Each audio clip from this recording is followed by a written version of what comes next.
नमस्कार विद्यार्थियों, मैं राजेश कुमार बिजारनिया आधारशिला विद्यापीठ अड़कसर की ऑनलाइन क्लासेज में आपका स्वागत है। प्यारे विद्यार्थियों, आज हम देखेंगे कक्षा 8 का हिंदी विषय का अध्याय 3 बस की यात्रा। प्यारे विद्यार्थियों, ये बस की यात्रा एक व्यंग्यात्मक विधा में लिखा गया पाठ है। इसके लेखक हैं हरिशंकर परसाई। हरिशंकर परसाई है वो हिंदी में एक श्रेष्ठ व्यंग्य लेखक के रूप में जाने जाते हैं। तो सर्वप्रथम हम हरिशंकर परसाई जी का परिचय देखते हैं। हरिशंकर परसाई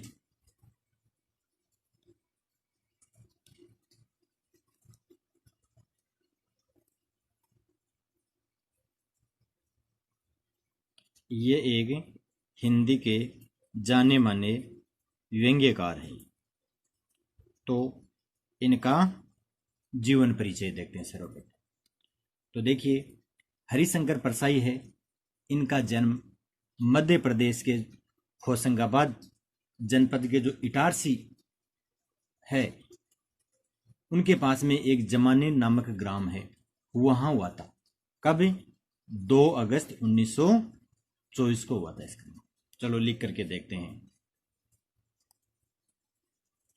हरिशंकर परसाई का जन्म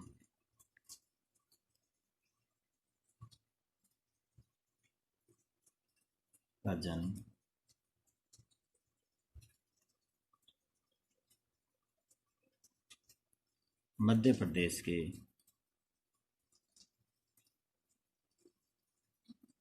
होशंगाबाद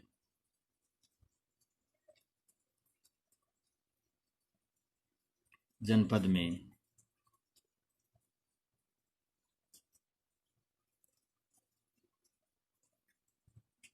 में इटारसी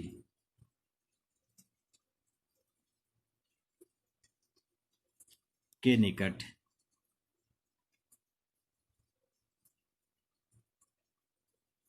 स्थित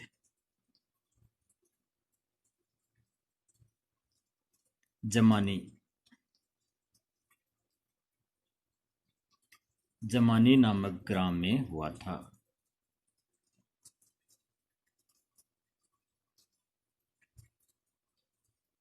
ग्राम में 2 अगस्त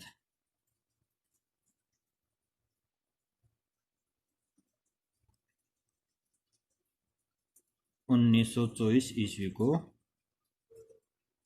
हुआ था। अब देखिए, अब देखते हैं इनकी शिक्षा। तो इनकी प्रारंभिक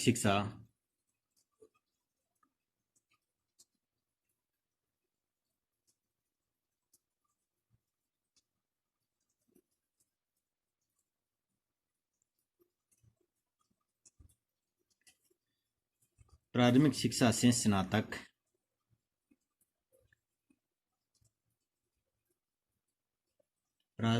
से स्नातक तक की शिक्षा मध्य प्रदेश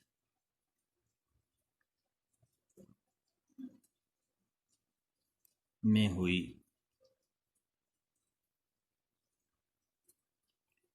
तदुपरांत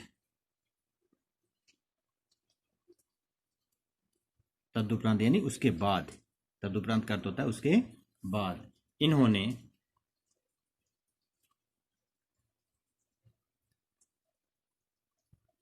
उसके बाद में इन्होंने नागपुर विश्वविद्यालय से एमए किया था।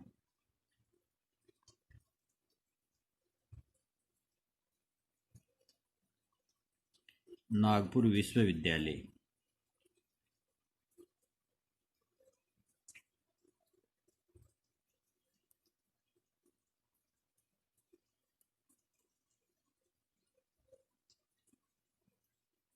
एमए किया था। किस विषय से? हिंदी से।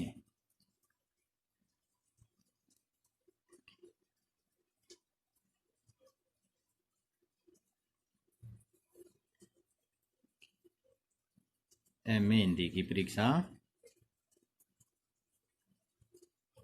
उत्तीर्ण की।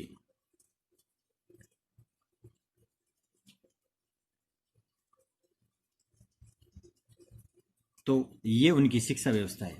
तो देखिए प्रारंभिक से लेकर के स्नातक तक, स्नातक बोलते हैं बीए, यानी जो आर्ट्स के विद्यार्थी होते हैं वो बीए, साइंस के होते हैं वो बीएससी, और कॉमर्स के होते हैं वो बीकॉम। तो प्रारंभिक शिक्षा से लेकर के स्नातक की शिक्षा उन्होंने मध्य प्रदेश से ही की थी, और उसके बाद में स्नातकोत्तर यानी एमए है वो नागपुर विश्वविद्यालय से उत्तीर्ण किया इन्होंने। फिर 10 अगस्त 1995 ईस्वी को इनका निधन हो गया।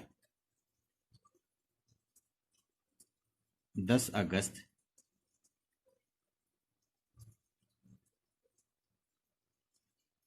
1995 ईस्वी को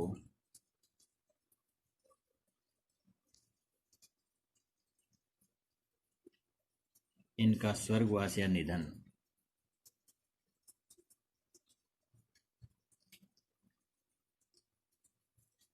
स्वर्गवास हो गया।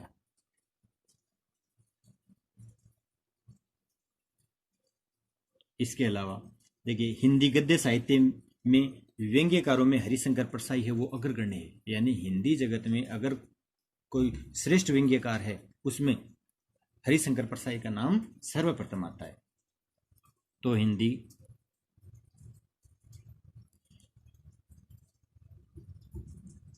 गद्य साहित्य में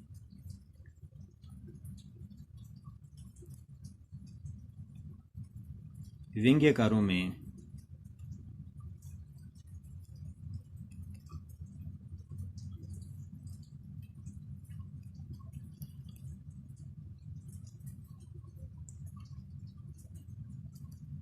हरिशंकर परसाई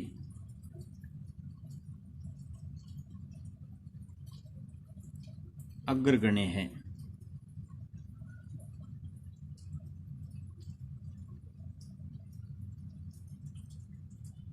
या अग्रगण्य थे।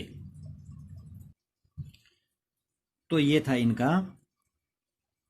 जीवन परिचय। अब हम देखते हैं ये जो पाठ है बस की यात्रा व्यंग्यात्मक लेख है, इसका परिचय, यानी इसमें परसाई जी ने किस पर व्यंग्य किया है। तो देखिए थोड़ा सा इसको देखते हैं। तो देखिए हरिशंकर परसाई है वो बस की यात्रा नामक ये जो व्यंग्यात्मक लेख है ये एक व्यंग्यात्मक कहानी है ये। तो देखिए यह इस कहानी के माध्यम से उन्होंने पुराने घिसे पीटे और जर्जर अवस्था के वाहनों को सड़क पर चलाने से होने वाले नुकसान के बारे में बताया है। कि देखिए परसाई जी ये कह रहे हैं कि जो पुराने जीर्ण शीर्ण हो चुके वाहन हैं वो भी आज सड़कों पर फराटेदार दौड़ रहे हैं, उनसे अनेक लोग हैं वो एक्सीडेंट हो रहे हैं, दुर्घटना के शिकार हो रहे हैं। वाहन मालिक हैं वो अपने थोड़े से लाभ के लिए वाहनों का नवीनीकरण नहीं करवाते हैं और ऐसे ही वाहनों को चलाते हैं जिनसे जान माल है उनका खतरा हमेशा बना रहता है। तो ये इसका पाठ परिचय। तो चलो इसका थोड़ा सा पाठ परिचय भी लिख लेते हैं हम। बस की यात्रा।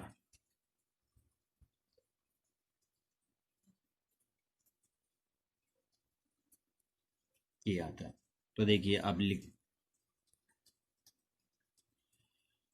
हरिशंकर परसाई द्वारा रचित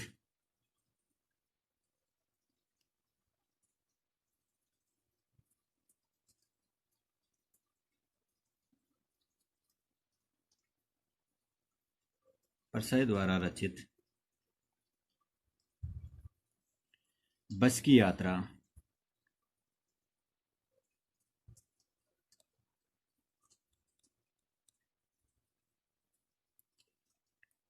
एक व्यंग्यात्मक कहानी है।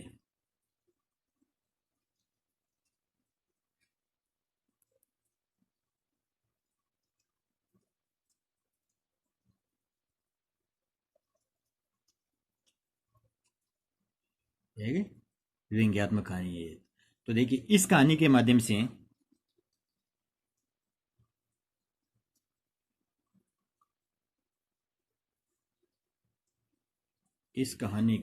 से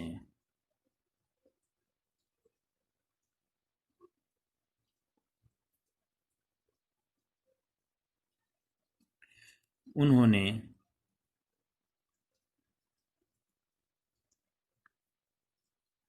पुराने घिसे पिटे वाहनों को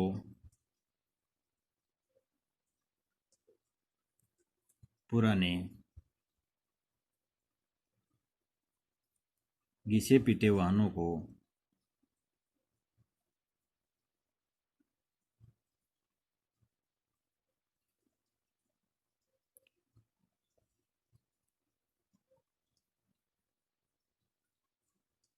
वाहनों के सड़क पर चलने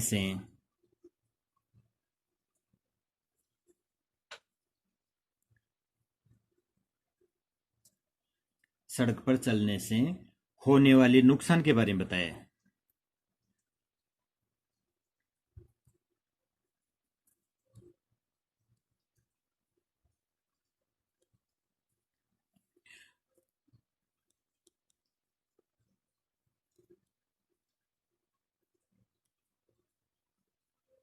नुकसान के बारे में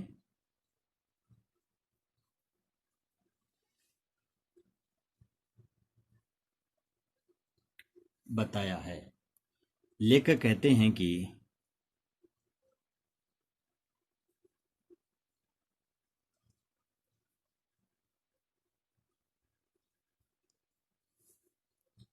इन वाहनों के मालिक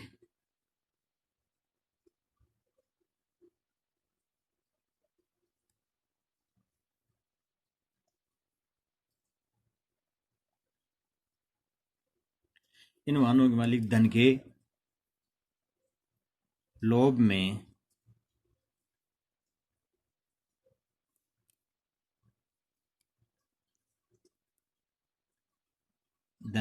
में अपने वाहन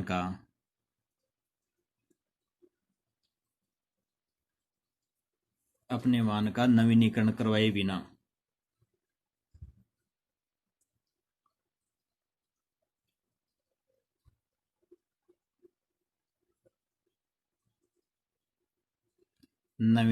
करवाए बिना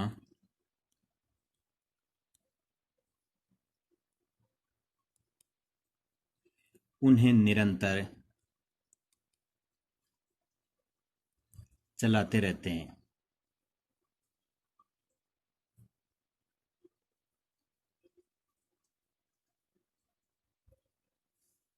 जिसमें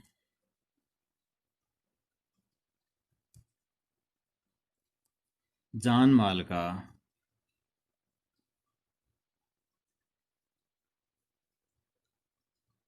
खतरा बना रहता है।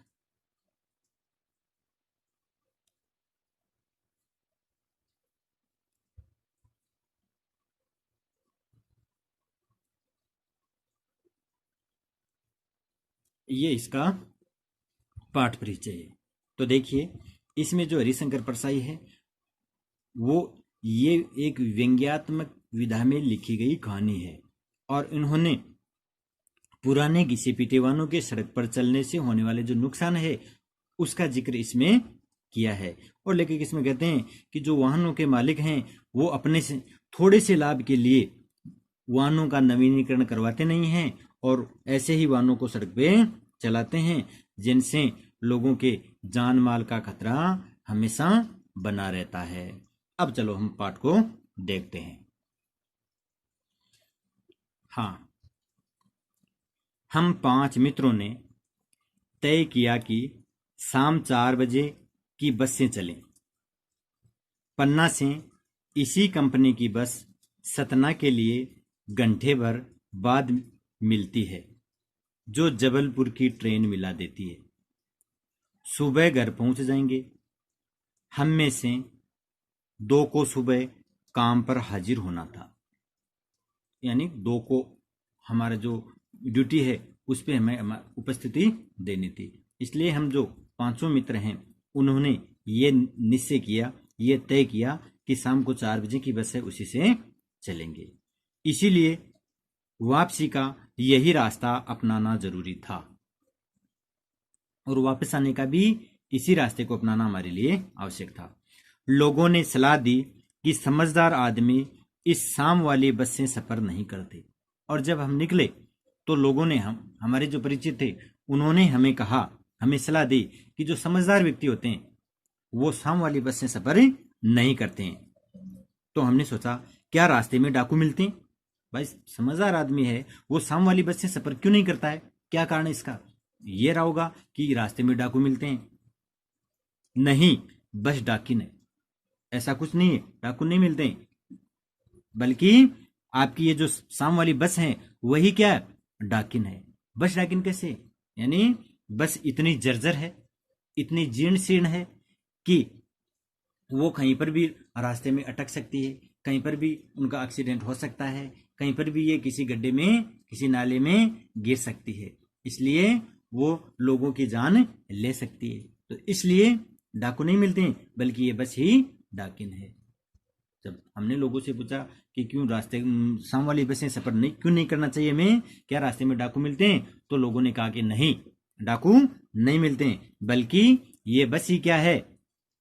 डाकिन है। इसलिए समझदार आदमी शाम वाली बस से सफर नहीं करते हैं। हाँ, बस को देखा तो श्रद्धा उमड़ पड़ी। फिर हम शाम को वहां पे चले गए और वहां हम जिस बस से हमें सफर करना है उस बस को हमने देखा। देखते ही हमारे मन में उस बस के प्रति आदर भाव उमड़ पड़ा। श्रद्धा, श्रद्धा यानी आदर भाव। तो उस बस के प्रति मान सम्मान का भाव, आदर का भाव है, वो उमड़ पड़ा। खूब वयोवृद्ध थी। वयोवृद्ध यानी वृद्ध यानी काफी उम्र की, यानी काफी पुरानी बस। अब बस के लिए अगर वयोवृद्ध आया, किसी व्यक्ति के लिए आता है, इसका मतलब है उसकी उम्र काफी हो चुकी है, लेकिन बस के लिए इसका मतलब काफी पुरानी बस है ये। सदियों के अनुभव के निशान लिए हुए थी। उसको देखने से ऐसा लगता है कि कई सदियों तक इन्होंने लोगों को सफर करवाया है। तो सदियों का अनुभव उस बस को था, चलने का अनुभव, काफी लंबा अनुभव था उस बस को, क्योंकि काफी पुरानी बस थी, इसलिए अनुभव भी उनको क्या होगा? लंबा होगा। अरे जो वृद्ध व्यक्ति होते हैं उनको जीवन जीने का अनुभव हमसे अधिक होता है कि नहीं होता है? होता है। वैसे ही ये बस है वो भी काफी पुरानी थी, इसलिए इनको भी सड़क पे चलने का अनुभव दूसरी जो नई बसें हैं उनकी तुलना में अधिक था। इसमें भी व्यंग्य है, इसमें भी व्यंग्य छुपा हुआ है। हाँ, लोग इसलिए इससे सफर नहीं करना चाहते कि वृद्धावस्था में इसे कष्ट होगा। फिर उनको जब बस को हमने देखा तो हमने ये सोचा कि इस शाम वाली बस से लोग सफर नहीं करते हैं, शायद वो इसीलिए इसमें सफर नहीं करते होंगे कि इस वृद्धावस्था में, इतनी अवस्था में शायद इस बस को कष्ट होगा, और हम नहीं चाहते कि इनको कष्ट हो। अरे वृद्धावस्था में अगर किसी से हम काम, घर में मतलब काम करवाएं हो रहे हैं, तो उनको कष्ट होता है कि नहीं होता है? होता है, क्योंकि शरीर में वो क्षमता थोड़ी होती है जो पहले युवावस्था में वो काम करते थे, उस समय थी वो। तो वैसे ही लोगों ने शायद सोचा होगा कि हम इस अवस्था में, इस वृद्धावस्था में हम इनको और ज्यादा कष्ट देना नहीं चाहते, इसलिए इसमें सफर नहीं करते होंगे। अब देखिए इसमें भी व्यंग्य छुपा हुआ है, इस वाक्य में भी व्यंग्य छुपा हुआ है कि इसमें सब नहीं करना चाहते, वृद्धावस्था में इसे कष्ट होगा। भाई बस है वो निर्जीव है, उसको कोई कष्ट थोड़ा जाता है, लेकिन व्यंग्य छुपा हुआ उसमें। यह बस पूजा योग्य थी, उस पर सवार कैसे हुआ जा सकता है कि ये जो बस, इतनी पुरानी बस, इतनी आयु की बस है, इसकी तो हमें पूजा करनी चाहिए, रोज सुबह शाम इनकी अगरबत्ती करनी चाहिए, पूजा करनी चाहिए, इसमें सफर थोड़ा ही किया जा सकता है, काफी लंबा। अरे जिस प्रकार से हमारे घर में भी जो हमारे दादाजी हैं वयोवृद्ध होते हैं, उनको प्रणाम करते हैं, उनके चरण स्पर्श करते हैं, उनसे आशीर्वाद लेते हैं, लेते हैं कि नहीं लेते हैं? लेते हैं। वैसे ही अब यहाँ पर भी व्यंग्य छुपा हुआ है कि ये तो पूजा करने योग्य है, उस पर सवार कैसे हुआ जा सकता है? भाई उस पर सवार, इसकी तो पूजा करनी चाहिए। मैं तो जिस प्रकार से हम अपने बुजुर्ग पूर्वज हैं, दादा दादी हैं, उनके जिस प्रकार से आशीर्वाद प्राप्त करते हैं, उनको हम पूजनीय मानते हैं, वैसे ये जो बस हैं इनको भी सदियों का लंबा अनुभव है, इसलिए इनकी भी हमें पूजा करनी चाहिए। हाँ, तो देखो, बस कंपनी के एक हिस्सेदार भी उसी बस में जा रहे थे। हमने उनसे पूछा, यह बस चलती भी है? यानी लेखक कह रहे हैं कि जिस बस में हम पांचों मित्र सफर कर रहे थे, उसी बस में उस बस कंपनी के हिस्सेदार यानी उस बस कंपनी के एक मालिक थे, वो भी उसी बस में जा रहे थे। तो हमने उनसे पूछा, किससे? उस बस के मालिक से, यह बस चलती भी है? वे बोले, चलती क्यों नहीं है जी, अभी चलेगी। मालिक ने कहा, क्यों नहीं चलती? अवश्य चलती है, देखना अभी चलेगी। हमने कहा, वही तो हम देखना चाहते हैं, कि वही तो हम देखना चाहते हैं भाई, ये देखे कैसे चलती है। अपने आप चलती है? ये है। हाँ जी, और कैसे चलेगी? फिर हमने हिस्सेदार साहब से पूछा कि क्या ये बस अपने आप चलती है? उन्होंने कहा, हाँ निश्चित रूप से, अभी देखना, और कैसे चलेगी, अपने आप ही चलेगी। गजब हो गया, ऐसी बस अपने आप चलती है। लेखक कह रहे हैं कि ये तो वास्तव में बहुत ही सोचनीय बात है, ये तो गजब हो गया, आश्चर्य की बात है ये तो, कि ऐसी बस है, यानी इतनी पुरानी बस है और फिर भी अपने आप चलती है। ये तो वास्तव में सोचनीय बात है, आश्चर्य की बात है। हम आगा पीछा करने लगे। आगा पीछा करना यानी हम ये सोच रहे थे कि इसमें बैठे हैं कि नहीं बैठे हैं, इस प्रकार से आगे पीछे होने लग गए। डॉक्टर मित्र ने कहा, डरो मत, चलो,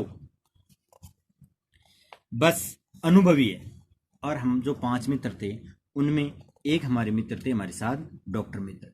उन्होंने जब हम आगा पीछा करने लगे, ये सोचने लगे कि इसमें हम सफर करें कि नहीं करें, कि इसमें बैठे हैं कि नहीं बैठे, तो उन्होंने कहा, डरने की आवश्यकता नहीं, चलो चलते हैं, बस अनुभवी है, यानी बस को जीवन सड़क पे चलने का लंबा अनुभव है।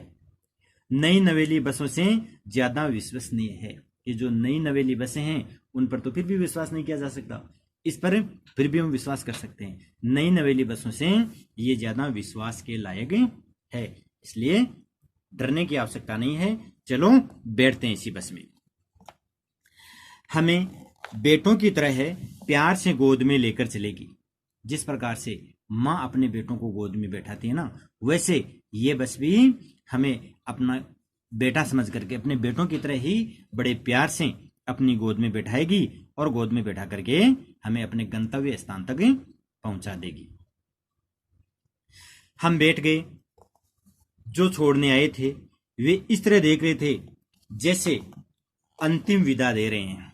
तो इस प्रकार से लेखक और उनके 4 मित्र यानी 5 बस में बैठ गए, और जो उनको छोड़ने के यानी उनके जो मित्र आए थे घर से, उनके परिजन आए थे घर से उनको छोड़ने के लिए, बस स्टैंड तक छोड़ने के लिए, वो उनको इस तरह विदा दे रहे थे जैसे अंतिम विदा दे रहे हो। देखिए यहां पर भी व्यंग्य छुपा हुआ है, यहां पर भी व्यंग्य छुपा हुआ है, यानी अंतिम विदा। अंतिम विदा कब दी जाती है? मृत्यु के समय, मृत्यु के समय, कि वो ऐसे दे रहे थे कि शायद ये तो अब वापस आएंगे ही नहीं, ये तो इस बस में इनकी मृत्यु निश्चित रूप से होगी, इस प्रकार से वो विदा दे रहे थे। उनकी आंखें कह रही थी, आना जाना तो लगा ही रहता है, आया है सो जाएगा, राजा रंग फकीर। और जब जो परिजन हमें छोड़ने के लिए आए थे, उनकी आंखों में हमने देखा, तो उनकी आंखों से झलक रहा था, या उनकी आंखें ये संदेश दे रही थी कि आना जाना तो लगा ही रहता है, आया है सो जाएगा, राजा रंग फकीर। कि जिसने जन्म लिया, आया है यानी जिसने जन्म लिया है, सो जाएगा यानी उसकी मृत्यु निश्चित रूप से होगी, चाहे राजा हो, रंक हो या फकीर हो। यानी चाहे राजा हो, रंक यानी भिखारी, फकीर यानी साधु संत, यानी चाहे वह राजा हो, चाहे भिखारी हो, चाहे संत हो, जिसने जन्म लिया है उसकी मृत्यु निश्चित है। इसलिए डरने की आवश्यकता नहीं है, आप आराम से अपना सफर तय करो। आदमी को कूच करने के लिए एक निमित्त चाहिए। आदमी को कूच करने के लिए क्या चाहिए? एक निमित्त चाहिए। अब कूच का क्या अर्थ होता है? कूच करना यानी गमन करना, जाना, और निमित्त, निमित्त यानी कारण। आदमी को कूच करने के लिए क्या चाहिए? एक कारण चाहिए, एक बहाना चाहिए। निमित्त, तो निमित्त का अर्थ होता है कारण। कूच यानी जाना, कूच का भी लिख सकते हो आप। कूच करना बोलते हैं ना, कूच कर गया, चला गया यहाँ से, जाना। तो आदमी को जाने के लिए एक निमित्त चाहिए, एक बहाना चाहिए, एक कारण चाहिए, यानी किसी न किसी कारण से तो वह जाता ही। इसलिए डरने की आवश्यकता नहीं है। हाँ, इंजन सचमुच स्टार्ट हो गया। अब हम देखते हैं कि हम जिस बस में बैठे हुए थे, उस बस का इंजन है वो वास्तव में क्या हो गया? स्टार्ट हो गया। यानी बस अब स्टार्ट हो गई, यानी स्टार्ट होगी, इसका मतलब अब बस चलेगी। ऐसा जैसे सारी बस ही इंजन है, और जब इंजन स्टार्ट हो गया तो हमने पूरी बस थरथरा रही थी। ऐसा लग रहा था कि जैसे ये पूरी बस ही क्या है? इंजन है, और हम इंजन के भीतर बैठे हैं। मतलब जैसे पूरी बस ही तो इंजन है और हम इस इंजन के अंदर बैठे हुए हैं, और पूरा बस है वो खड़खड़ा रही थी, जोर जोर से हिल रही थी। हाँ, कांच बहुत कम बचे थे। कांच यानी बस के अंदर बैठने के बाद शीशे होते हैं कि नहीं होते हैं चारों तरफ सीटों के इर्द गिर्द, वो बहुत ही कम बचे हुए थे, यानी अधिकतर शीशे उनके टूटे हुए थे, बहुत कम बचे थे। जो बचे थे उनसे हमें बचना था, और जो एक दो शीशे, एक दो कांच उस बस में बचे हुए थे, उनसे हमें बचना था। उनसे कैसे बचना था? हमें ऐसे बचना था कि वो थर थर हिल रहे थे पूरे, हम उनके पास में सीट पे बैठे हुए, अब वो शीशा ऊपर से कभी भी टूट के हमारे सिर पे गिर सकता है, हमें चोट लग सकती है उस शीशे से, ठीक है ना। इसलिए वो जो शीशे उस बस में बचे हुए थे, यानी बहुत ही कम बचे हुए थे, और जो बचे हुए थे उन शीशों से हमें बचना था। हाँ, हम फौरन खिड़की से दूर सर गए। फौरन यानी तुरंत, जैसे ही हमें पता चला कि इसमें शीशे बहुत कम बचे हुए, यानी कांच बहुत कम बचे हुए, तो हम खिड़की से दूर होकर के बैठ गए। पहले तो खिड़की के पास में बैठे हुए थे, लेकिन जैसे हमें पता चला कि पूरी बस थरथरा रही है, कांप रही है, बुरी तरह से हिल रही है, और ये शीशे कभी भी टूट करके हमारे ऊपर गिर सकते हैं, इसलिए हम खिड़की से दूर खिसक करके बैठ गए। इंजन चल रहा था, हमें लग रहा था कि हमारी सीट के नीचे इंजन है, और इस प्रकार से बस स्टार्ट हो गई तो इंजन चल रहा था। इंजन चल रहा था तो हमें ऐसा लग रहा था कि जैसे इंजन है वो हमारी सीट के नीचे ही है।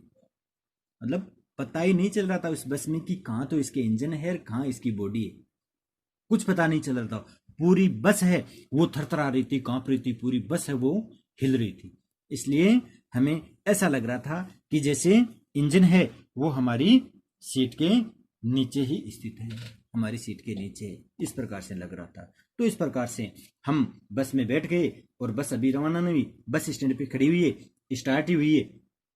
तो ये स्टार्ट हुई उस समय की स्थिति है, ये अभी चली नहीं है बस, अभी बस स्टॉप पे खड़ी हुई है। ये स्थिति कब की है? खड़ी हुई बस जब स्टार्ट होती है ना, उस समय की ये स्थिति है।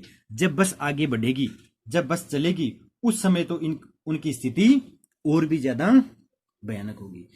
वास्तव में अगर देखें तो ये कहानी है, ये व्यंग्यात्मक कहानी। देखो, व्यंग्यात्मक कहानी मतलब इसमें स्पष्ट रूप से तो उसको नहीं कहा गया। देखिए, ये बस के जो हिस्सेदार हैं, बस के जो मालिक हैं, उनको व्यंग्य के रूप में संबोधित किया जा रहा है परसाई जी के द्वारा।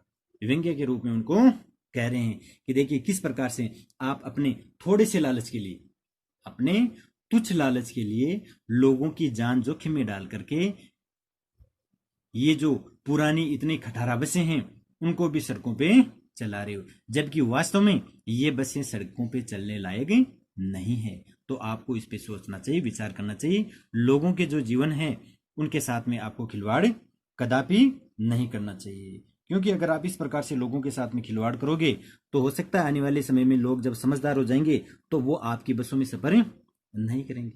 और लोग तो कर ही रहे हैं, लोगों के साथ साथ वो जो हिस्सेदार उस बस कंपनी का मालिक है, वो स्वयं भी उस बस में ही बैठा हुआ है, तो उसकी जिंदगी है वो भी तो खतरे में है ना भाई, उनकी जिंदगी भी तो खतरे में। इसलिए वो अपने थोड़े से लालच के लिए किस प्रकार से अपना जीवन है वो जोखिम में लेकर के इन खटारा बसों को चला रहे हैं।